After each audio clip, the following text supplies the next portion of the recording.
righteousness will go before him.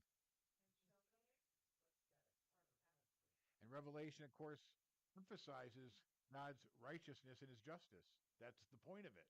And we study in the Gospels and in the epistles about his love and his redemption and his salvation and a relationship with him. But make no mistake, there is a day when mercy and truth and righteousness all come together, and we see that in the chapters of Revelation.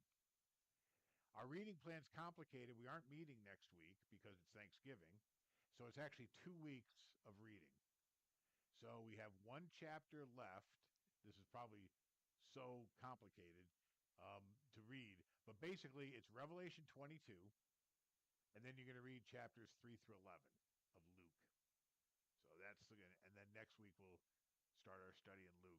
We're skipping chapters 1 and 2 because I want to do those the Thursday before Christmas, because that's the Christmas story. So that was all part of the plan. We've read 235 of the 260 chapters in the New Testament, 25 to go.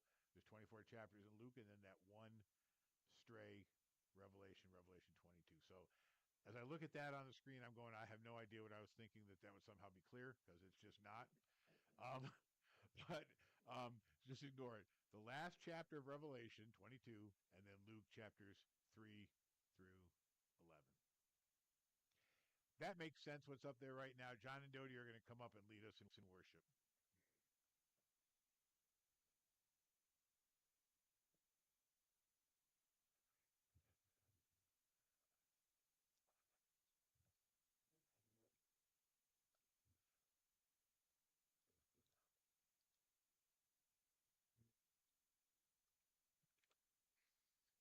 Come, now is the time to worship.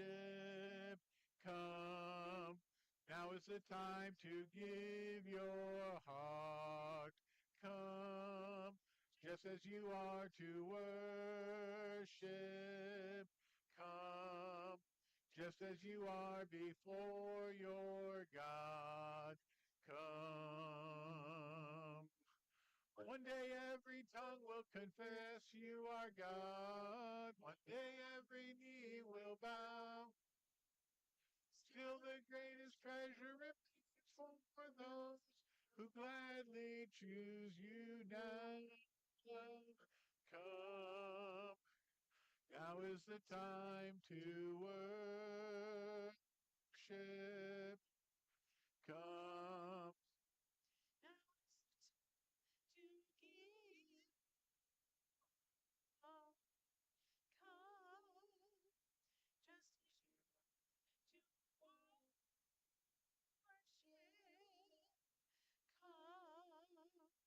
worship. Come, just as you are before God. Come. And there is a Redeemer.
starts off by saying it's a revelation of Jesus Christ, not a revelation of the end time, not a revelation of how to score in your 401k, not a revelation of how to beat your neighbor, not a revelation about how to, what do they call it when you prepare for the worst? Can't think of the word right now. Prepper. Not a handbook of a prepper. It's to show us Jesus. And in chapter 1 and verse 3, he says, "Blessed is he who reads, hears, and keeps the things which are written in it, for the time is near." Now, the word keep there doesn't mean obey. It's the idea of a keepsake, that you're going to keep it precious.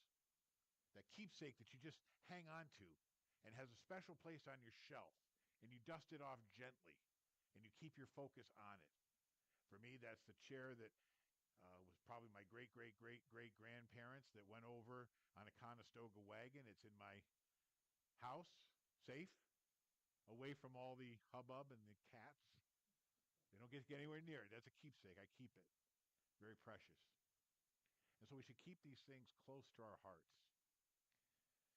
The outline is provided for us in verse 19 of chapter 1, the things which you've seen, the vision, chapter 1, the things which are the church age, chapters 2 and 3, and then the things which will take place after this, chapters 4 through 22.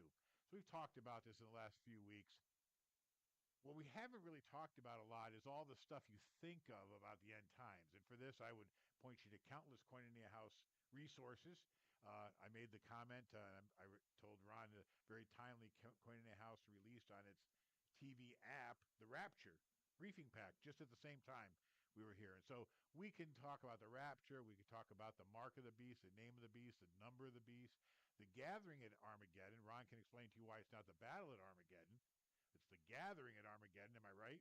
See, this is just a quiz. I'm just being quizzed now. He is older than me. But Ron has been a faithful mentor and tutor and companion and co-laborer. I say 40 years. I was being corrected. I'm just going to say 40 years. It's okay by me to say 40 years. I do want to just say the identity of the Antichrist, it's really deception. Is really the theme throughout the New Testament. We saw that in the Olivet Discourse in Matthew 24. Be not deceived. And that's Satan's biggest trick. And so we do well to not to try to figure out which hated politician is the Antichrist. Satan wants to deceive. And that's the spirit of the Antichrist. In fact, John in his epistle says many Antichrists. And it's not about, like, people want revelation to be like, how do I figure out who's the guy? I think we can talk about the millennium, and there's passages, I put them up there, and you can take a deeper dive. Just Google any of those and put the name Missler or Mattson next to it, and you're going to get a pretty good teaching on it.